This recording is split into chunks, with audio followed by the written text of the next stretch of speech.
അപ്പോൾ ഇവിടെ എത്തുന്ന ഒരു ഭക്തന് അത് എങ്ങനെ ഇവിടെ ആദ്യം തൊഴണം, അതിൻ്റെ ഒരു രീതികളുണ്ടല്ലോ. ഒരു മിക്കവാറും ആൾക്കാർക്ക് അതിനെ പറ്റിയിട്ട് വലിയൊരു ധാരണയില്ല.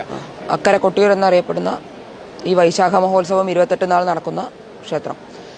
ഇവിടെ ഉത്സവം എന്ന് പറയുന്നതിനുപരി ഒരു യജ്ഞോത്സവം അല്ലെങ്കിൽ ഒരു യാഗ സമ്പ്രദായമുണ്ടെന്ന് പറയുന്നതാണ് ശരി.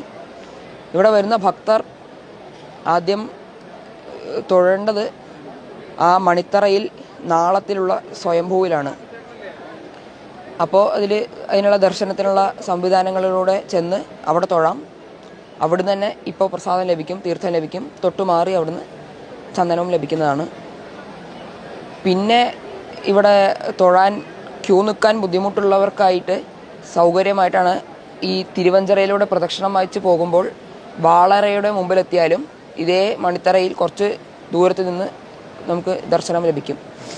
അങ്ങനെ ആദ്യം മണിത്തറയിൽ തൊഴുത ശേഷം പ്രദക്ഷിണമായി ഈ തിരുവഞ്ചിറയിൽ കൂടെ, അതായത് നാലുപുറമുള്ള വെള്ളത്തിനെ പറയുന്നതാണ് തിരുവഞ്ചിറ. ഈ തിരുവഞ്ചിറയിൽ കൂടെ ചെന്ന് ആ ഭണ്ഡാരമറ അല്ലെങ്കിൽ വാളറ എന്നതിന് അവിടെയാണ് ഈ ചപ്പാരം ഭഗവതിയുടെ വാളുകളും മുതിരേരിയിൽ നിന്ന് കൊണ്ടുവരുന്ന വാളും വെച്ച് അവിടെയാണ് പൂജ. ആ വാളറയിൽ തൊഴാം. ആ വാളറയിൽ തൊഴുന്ന കൂട്ടത്തിൽ തന്നെ അവിടുന്ന് നോക്കിയാൽ മണിത്തറയും തൊഴാം.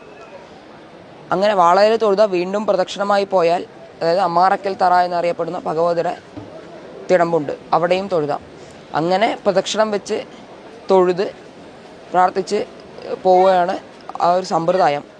ഇനി അതല്ല വഴിപാട് വല്ലതും അധികം വേണമെങ്കിൽ സ്വർണ്ണക്കുടം വെള്ളിക്കുടം എന്നറിയപ്പെടുന്ന 2 വഴിപാടുകളുണ്ട്. പുഷ്പാഞ്ജലി റെസീറ്റ് ആക്കാം. അങ്ങനെ അനവധി വഴിപാടുകൾ പിന്നെ സാധാരണ നെയ്പായസങ്ങളൊക്കെ വഴിപാട് കൗണ്ടറിൽ ലഭ്യമാണ്. അങ്ങനെയെല്ലാം തൊഴുത് പ്രാർത്ഥിച്ച് പോകാവുന്നതാണ്. സ്ഥാനങ്ങൾ ഇപ്പം ഇത് അമ്മറക്കൽ ഇതൊക്കെ പറഞ്ഞല്ലോ, ഇതാണ് അതിൻ്റെ ശരിക്കും. മണിത്തറ എന്നത് സ്വയംഭൂവാണ്. അതായത് പെരുമാളുടെ സ്വയം ഉത്ഭവിച്ചത് എന്നറിയപ്പെടുന്ന അല്ലെങ്കിൽ എന്ന് വിശ്വസിക്കപ്പെടുന്ന സ്വയംഭൂ ആയിട്ടുള്ള ശിവലിംഗമാണ് അവിടെയുള്ളത്. അതുപോലെ തന്നെ അമ്മാറക്കൽ തറ എന്നത് ശിവപത്നിയായിട്ടുള്ള ഗൗരി ദേവി അല്ലെങ്കിൽ പാർവതി ദേവിയുടെ സങ്കല്പമാണ് അമ്മാറക്കൽ തറയിലുള്ളത്. അവിടെ പീഠത്തിൽ ഇക്കരെ കൊട്ടിയൂർ ക്ഷേത്രത്തിൽ നിന്ന് എഴുന്നള്ളിച്ച് വരുന്ന തിടമ്പ് അല്ലെങ്കിൽ ബലിബിംബം അവിടെ വയ്ക്കും. അവിടെയാണ് 28 നാൾ ആ അമ്മാറക്കൽ തറയിലാണ് പൂജകളെല്ലാം പതിവ്. പിന്നെ വാളറ എന്നുള്ള അറിയപ്പെടുന്ന ഒരു ഭണ്ഡാരറിയും വാളറിയും കൂടിയിട്ടൊരു അറയുണ്ട്. അവിടെയാണ് ഈ ചപ്പാരം ഭഗവതിയുടെ 3 വാളുകളും നെയ്യാട്ടത്തിൻ്റെ അന്ന് എഴുന്നള്ളിച്ച് വരുന്ന മുതിരേരി വാളും വീരഭദ്രൻ്റെ വാൾ എന്ന സങ്കല്പത്തിലുള്ള വീരഭദ്രൻ്റെ വാൾ ആയിട്ടുള്ള മുതിരേരി വാൾ വെച്ച് അവിടെയാണ് പൂജ നടക്കുക. അത് വാളച്ചൻ എന്നറിയപ്പെടുന്ന സ്ഥാനികൻ അവിടെ പൂജിക്കും. ബാക്കി ഇവിടെ സാധാരണ നമ്മൾ തന്ത്രിയും മറ്റുള്ള അടിയന്തരക്കാരും കൂടിയിട്ടാണ് ഇവിടെ മണിത്തറയിലും പൂജിക്കുക. അമ്മാറക്കൽ പൂജിക്കാൻ അവകാശം പടിഞ്ഞീറ്റ നമ്പൂതിരിയാണ്. അദ്ദേഹമാണ് അമ്മാറക്കൽ ഭഗവതിയുടെ പൂജയും കാര്യങ്ങളെല്ലാം നോക്കുന്നത്. പൂജ എന്തൊക്കെയാണ് നടക്കുന്നത് ഇവിടെ? ഇവിടുത്തെ പ്രധാനപ്പെട്ട ഒരു വിശേഷം എന്നത് ഇവിടുത്തെ വിശേഷങ്ങൾ പുറത്തു പറയാൻ പാടില്ല എന്നാണ്. അതായത് പൂജാവിധികളൊന്നും അതല്ലെങ്കിൽ പൂജാ ചിട്ടവട്ടങ്ങളൊന്നും പറയാൻ പാടില്ല എന്നാണ് വിശ്വാസം. അങ്ങനെ തന്നെയാണ് ഇപ്പോൾ അടിയന്തരക്കാർ ആചരിച്ച് വരുന്നതും. ചുരുക്കത്തിൽ പറയുകയാണെങ്കിൽ ഉഷപൂജയും മന്ദിരടി പൂജയൊക്കെ ഉണ്ട്. അതിനെല്ലാം അവരുടേതായിട്ടുള്ള ഓരോ നമ്പൂരിമാർ അവർക്ക് അവകാശപ്പെട്ടവരുണ്ട്. ഉഷക്കാമ്പറം, മന്ദിരടിക്കാമ്പറം. അത്താഴപൂജ കഴിക്കുന്നത് തന്ത്രിയാണ്. 2 തന്ത്രിയുണ്ട്, കോഴിക്കോട്ടരി നന്ദ്യാർവള്ളിയും. അതിൽ നമ്മൾ ഒരു യാഗമായിട്ട് ഇതിൽ യാഗമായിട്ട് പൂജാവിധിക്കല്ല യാഗമായിട്ട് ബന്ധം. ഇവിടുത്തെ പൊതുവേ ഉള്ളൊരു ഉത്സവ സമ്പ്രദായം യാഗമായിട്ടുള്ള ഒരു സമ്പ്രദായത്തോട് സാമ്യമുള്ളതാണ്. അതുകൊണ്ട് ആണ് അങ്ങനെ പറയുന്നത്.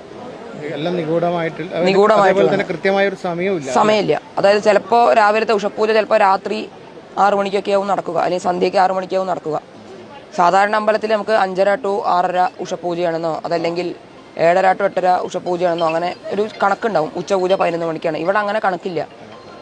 സമയം ബന്ധിതമായിട്ടല്ല, ക്രിയകളാണ് പ്രധാനം, സമയമല്ല. അപ്പം ഓരോ ദിവസം ഓരോ വിശേഷ പൂജകൾ വന്നാൽ അതിനനുസരിച്ച് പിറ്റേ ദിവസത്തെ പൂജകൾ വൈകും. അങ്ങനെ മാറി മാറി വരും. ആരാധനകൾ പ്രധാനമാണല്ലോ. 4 ആരാധനകളാണ് പ്രധാനമായിട്ടുള്ളത്. ശിവനെ കോപം ശമിപ്പിക്കാനായിട്ട് ശിവനെ ആലിംഗനം ചെയ്യുന്നു എന്നാണ് സങ്കല്പം. അദ്ദേഹം കുർമാത്ത നമ്പൂരി വന്ന് അദ്ദേഹത്തിൻ്റെതായിട്ടുള്ള പൂജകളെല്ലാം ചെയ്ത് അവസാനം ആലിംഗന പുഷ്പാഞ്ജലി ചെയ്യും. രോഹിണി ആരാധനയ്ക്കാണ് അത് പതിവ്. അത് ശരിക്കും പറഞ്ഞാൽ നമ്മൾ ഇളനീരാട്ടത്തോടു കൂടിയാണ് ഈ കോപം അങ്ങനെ ഒരു വിശ്വാസമുണ്ട്.